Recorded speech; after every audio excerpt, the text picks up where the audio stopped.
नमस्कार, एक न्यूज 24 देख रहे हैं आप और मैं हूं आपके साथ तान्या सिंह। देखिए, चौकीदार दफादार भाइयों की हालत बद से बदतर होती जा रही है। अभी हाल ही में एक खबर निकलकर सामने आई थी कि चिराग पासवान और नीतीश कुमार चौकीदार संघ के हित में अब एक महत्वपूर्ण फैसला लेने वाले हैं, जिसमें अब चौकीदार भाइयों को धरना प्रदर्शन करने की नौबत नहीं आएगी। लेकिन एक बार फिर से चिराग पासवान और नीतीश कुमार चुप्पी साधे बैठे हुए हैं, जिससे कि चौकीदार भाइयों में काफी गहरा आक्रोश व्याप्त हो गया है। लेकिन अभी फिर से चौकीदार दफादार मामले में एक बड़ा खुलासा हुआ है। तो इसी मुद्दे पर आज हम बात करेंगे और बात करने के लिए मेरे साथ मेरे सहयोगी मौजूद है प्रिया और सितेश। तो सबसे पहले हम प्रिया से बात करेंगे। प्रिया, मेरा सबसे पहला सवाल आपसे ये है कि चौकीदार दफादार मामले में हर दिन नए अपडेट्स निकलकर सामने आते रहते हैं चौकीदार भाइयों के हित में, लेकिन अभी तक कोई निर्णय सामने नहीं आया है। तो क्या कहेंगे आप इस पे? देखिए, चौकीदार दफादार मामला वो मामला है जो एक न्यूज़ 24 पर लगातार हम एक छोटे से छोटे अपडेट को भी साझा करते हैं। लेकिन इस बीच चौकीदार दफादार मामले को लेकर काफ़ी ज़्यादा नाशुक और कहा जाए तो कुछ ऐसी खबरें निकलकर सामने आ रही है जो वाकई चौंकाने के साथ साथ उम्मीदों पर पानी फिरता नजर आ रहा है। चौकीदार दफादार जो आए दिन अपनी मांगों को लेकर सड़क पर उतरते हैं, तो कहा जाए कई लोगों के द्वारा उन पर लाठीचार्ज कर दी जाती है। सरकार के द्वारा उन्हें बस ठगी ही ठगी मिल रहा है। चौकीदार दफादार भाई जाए तो जाए कहां।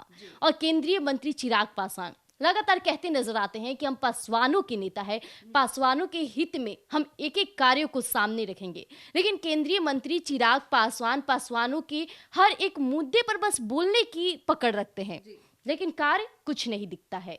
जहां चौकीदार दफादार मामला वो मामला है जो कि पासवानों का सबसे बड़ा मामला है, क्योंकि ये चौकीदार पासवान से ही जुड़ा मामला है। और जब इन्हीं मामलों पर वो कुछ नहीं कर पा रहे हैं, तो और अन्य मामलों पर लोग कैसे उनसे उम्मीदें लगाए। जहां केंद्रीय मंत्री लगातार कहते नजर आए कि चौकीदारों के लिए बातचीत चल रही है, कभी बीजेपी के कद्दावर नेताओं के साथ मुलाकात कर तस्वीरें साझा करते और पूछने पे कहते हैं कि चौकीदार दफादार मामले पर बातचीत हुई है। लेकिन चौकीदार थोड़ी उम्मीद लगाए बैठे हैं। केंद्रीय मंत्री चिराग पासवान का काफी सम्मान इज्जत करते हैं और यही कारण है कि चौकीदार थोड़े पल के लिए शांत हो जाते हैं। आपको याद होगा कि बीते दिन पहले ही चौकीदार दफादार इसी राजधानी यानी पटना में पहुंचे थे, काफी तादाद में पहुंचे थे और हर एक सरकार पर कई सवाल खड़े किए थे। ये भी मामले तक ये कि हमारे केंद्रीय मंत्री चिराग पासवान पे हमें भरोसा है कि हम आज सड़क पर उतरे हैं तो वो अब हमें गद्दी पे बैठाएंगे। लेकिन केंद्रीय मंत्री चिराग पासवान इसके बाद भी चुप्पी साधे हुए हैं। सितेश, चौकीदारों के मसीहा कहे जाते हैं चिराग पासवान, लेकिन अभी तक चिराग पासवान की तरफ से चौकीदार संघ के भाइयों को केवल आश्वासन ही मिला। इस पर क्या कहेंगे आप? देखिए, जिस तरीके से हाथी के दो दांते होते हैं, एक दिखाने वाले एक खाने वाले, वैसे ही चिराग पासवान की भी दो छवि है। लगातार वो कहते हैं पासवान जाति के मसीहा हैं, पासवानों के मसीहा हैं, लेकिन आश्वासन के सिवाय मिला क्या? प्रिया, जिस तरह से मैं आपसे एक और सवाल पूछूंगी कि जिस तरह से लगातार चिराग पासवान कद्दावर नेताओं के साथ बैठकें करते नजर आ रहे हैं, लेकिन अभी तक उन्होंने कोई ठोस निर्णय नहीं दिया चौकीदारों के हित में। क्योंकि देखा जाए कि चिराग पासवान अक्सर कहते नजर आते हैं कि वो पासवान समाज के नेता है, पासवानों के हित में फैसला लेंगे। लेकिन अगर बात करें चौकीदार भाइयों के दुख की, कि वो उनकी रोजी रोटी की बात है, किसी के घर की बात है, किसी की नौकरी की बात है, लेकिन अभी तक चौकीदार संघ न्याय की केवल गुहार लगा रहे हैं। कुछ लोग ये भी कह रहे हैं कि उन्हें तारीख नहीं, उन्हें परिणाम चाहिए, उनके हित में निर्णय चाहिए। इसमें क्या कहेंगे आप? देखिए, चौकीदार लोग हर एक पल पल अपडेट के लिए बने रहते हैं, चाहे बात किया जाए चिराग पासवान से रिलेटेड हो या फिर अपने मामले को लेकर। लेकिन जहां केंद्रीय मंत्री चिराग पासवान लगातार पासवानों के बीच जब भी जाते हैं तो यही बात कहते हैं कि चौकीदारों के मामले पर कद्दावर नेताओं से मुलाकात हो रही है और जल्द निर्णय लिया जाएगा। लेकिन आपको बता दें, आज हमने भी कुछ अपडेट लेने की एक छोटी पहल शुरू की। हम भी चाहते हैं कि चौकीदार दफादार मामले को जितना जल्दी हो सके पूर्णतः रूप से धरातल पर लाया जाए, क्योंकि चौकीदार दफादार वो मामला है जो एक न्यूज़ 24 लगातार हर एक अपडेट अपना मानता है। और इसी मामले को लेकर आज हमारी बातचीत हुई है इंजीनियर राजकुमार पासवान जी से भी। उन्होंने बहुत बड़ी बात कही है तानिया जी, आपको बता दें काफी चौंकाने वाली ये बात है कि केंद्रीय मंत्री चिराग पासवान कहने को कहते हैं कि पासवानों के नेता है और लगातार बिहार के मुख्यमंत्री नीतीश कुमार से मुलाकात करते हैं और ये तस्वीरें सोशल मीडिया पे मौजूद है। आपको याद होगा बीते 28 नवंबर जहां चिराग पासवान अपने पार्टी कार्यालय पर स्थापना दिवस मनाए, उस बीच भी नीतीश कुमार नजर आए थे। यानी नीतीश कुमार से चिराग पासवान की नजदीकियां काफी नजदीक है, तभी जाकर के वो स्थापना दिवस पे अपने पिता को याद किए, साथ ही साथ नीतीश कुमार का आशीर्वाद भी लिए। इस बीच भी अगर बात नहीं बनती है तो ये साफ जाहिर होती है कि केंद्रीय मंत्री नीतीश कुमार और कद्दावर नेताओं से मुलाकात तो करते हैं, लेकिन विषय कुछ और रहता है। लेकिन शो करते हैं कि मुलाकात हुआ है चौकीदार मामले में। अगर चौकीदार मामले में मुलाकात रहती तो अब तक निर्णय और परिणाम सामने रहता। और यही हम भी बार बार कहते हैं, चौकीदार भी उम्मीद लगाए हैं, लेकिन आपको याद होगा कि उम्मीद जितना ही हम लगाते हैं उतना ही टूटने पर गरज सामने आती है। और चौकीदार भी जब केंद्रीय मंत्री चिराग पासवान के पास गरजेंगे तो उस दिन केंद्रीय मंत्री चिराग पासवान क्या कहेंगे कि फिर इस बार बड़े कद्दावर नेताओं के साथ मुलाकात हुई है। ये मुलाकात की सिलसिला और चौकीदारों को ठगने का सिलसिला काफी जायज है।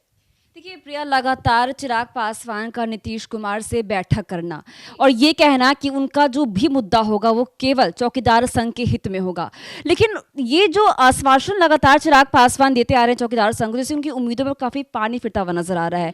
उनके मन में एक उम्मीद आ गई है कि शायद अब कोई ठोस निर्णय सरकार द्वारा हमारे हित में लिया जाएगा, लेकिन फिर भी अभी तक कोई ठोस कदम उनके द्वारा नहीं लिया गया, जो चौकीदार संघ में काफी रोष भी व्याप्त है। और लगातार एक 24 पर हम ये खबर चलाते आ रहे हैं और रोज हमारे पास शिकायत आती है चौकीदार संघ की। जिस तरह से ये मुलाकातों का सिलसिला जारी है और चौकीदारों को बार बार ये आश्वासन देना जारी है, हो सकता है 2025 के चुनाव में चौकीदार एक संघ होंगे और केंद्रीय मंत्री के साथ साथ कहा जाए तो बिहार के मुख्यमंत्री नीतीश कुमार पर भी बड़ा हमला कर देंगे, क्योंकि जो उम्मीदें हैं वो काफी बड़ी उम्मीदें हैं और साथ तौर पे वो लगातार कहते हैं कि हमें अपने नेता पे भरोसा है, लेकिन ये भरोसा टूटते कगार पर दिख रहा है, क्योंकि लगातार ये बातें कहना कि हाँ मुलाकात हो रही है, तुरंत निर्णय लिया जाएगा, लेकिन ये मामला लगातार कई महीनों से लगातार चलता आ रहा है, लेकिन अभी तक परिणाम स्वरूप सामने नहीं आया है। तो हो सकता है कि 2025 में चौकीदारों का वोट कट सकता है। और जिस तरह से दावा करते हैं तानिया जी कि पासवानों का वोट हमारे पक्ष में आएगा, तो केंद्रीय मंत्री ये ना भूले कि पशुपति पारस भी उनके समक्ष और उनके खिलाफ खड़े हैं अभी और मजबूती के साथ। पासवान उन पे भी भरोसा कर सकते हैं, ये बात उन्हें समझनी होगी। जी, और जिस तरह से प्रिया, चौकीदारों में इतना रोष व्याप्त है अपने न्याय को लेकर, अपनी मांगों को लेकर, क्या लगता है आपको कि आगामी विधानसभा चुनाव में क्या होने वाला है? क्या चिराग पासवान नीतीश कुमार की उम्मीदें टूटेगी? क्योंकि वोट बैंक काटने की बात भी हो रही है यहाँ पे। देखिए, नीतीश कुमार और चिराग पासवान लगातार एक दूसरे पर काफी मजबूती के साथ दावा कर रहे हैं। साथ ही साथ चिराग पासवान भी ये कहते नजर आ रहे हैं कि बिहार के मुख्यमंत्री मेरे लिए आदरणीय हैं, सम्मानीय हैं, पूजनीय हैं और मैं एनडीए में हूँ, एनडीए की हर एक बहुमत के साथ और समर्थन करता रहूंगा। लेकिन इस बीच पासवानों का वोट बैंक तो कटने वाला है, क्योंकि जिस तरह से पासवान समाज भरोसा जता रहे हैं न सिर्फ नीतीश कुमार पे बल्कि केंद्रीय मंत्री चिराग पासवान पर भी, पशुपति पारस भी है और भी कई पासवानों के नेता उभर कर आ रहे हैं। इंजीनियर राजकुमार पासवान जी लगातार चौकीदारों के मामले पर बोल रहे हैं, हो सकता है कि वो भी बड़ी मांगे उठा सकते हैं। यानी पासवानों का जो चौकीदार दफदार भाई है वो हर एक नेता से उम्मीद लगा रहे हैं, लेकिन अब देखने वाली बात होगी कि खड़ा कौन उतरता है।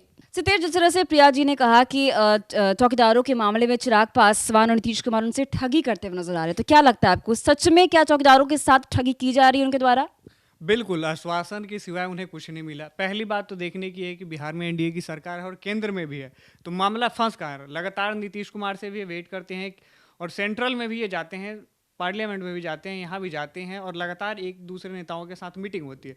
तो ये समझना चाहिए कि अब तक ये मामला फंस कहाँ रहा है, सबसे बड़ी बात। दूसरी चीज़, अगर आप आश्वासन देते हैं तो आश्वासन देने के बाद भी उस काम को पूरा कीजिए, लेकिन पासवान समाज के साथ ऐसा हो नहीं रहा है। और सबसे बड़ी बात यह है कि आने वाला बिहार विधानसभा चुनाव जो है वो कहीं ना कहीं पासवान जाति के जो लोग हैं इनके विपक्ष में बिहार सरकार और केंद्रीय मंत्री चिराग पासवान के खिलाफ कहीं ना कहीं उतरने की कोशिश करेंगे। एक बात कहना चाहूंगी मैं यहाँ पे, जैसा कि आपने ये बहुत बड़ी बात कह दी, साफ तौर पे यहाँ नजर आता है कि मामला फंस का रहा है और वाकई जैसा कि लोगों ने और कई विपक्ष के नेताओं ने ये भी कहा था कि नीतीश कुमार पासवानों के चौकीदार दफदार के मामले को अच्छे से सदन में नहीं पेश कर पाए थे, लेकिन अब तो नीतीश कुमार के साथ साथ केंद्रीय मंत्री चिराग पासवान भी एक, कई नेता हैं जो सदन में इन मामले को काफी मजबूती के साथ रख सकते हैं। फिर भी आखिर मामला फंस तो फंस रहा है। जी, क्या इस पे क्या लगता है? देखिए, अभी वर्तमान क्या नीतीश कुमार, देखिए वर्तमान में अगर मान लीजिए नीतीश कुमार को एक तरीके से हटा दिया जाए, लेकिन फिर भी एनडीए की सरकार है बिहार में। दूसरी बात, चिराग पासवान के अपने खुद के 5 नेता हैं, तो क्या बिहार में ये कमजोर है? कमजोर है? नहीं है। सदन में भी इनकी मजबूती है, बिहार में भी सरकार है, केंद्र में भी सरकार है, इनके खुद के भी पार्टी के 5 मेंबर ऑफ पार्लियामेंट है, तो ये किस तरीके से कमजोर हैं? आखिर ये चौकीदार दफादार के मामले को क्यों नहीं आगे बढ़ाना चाहते?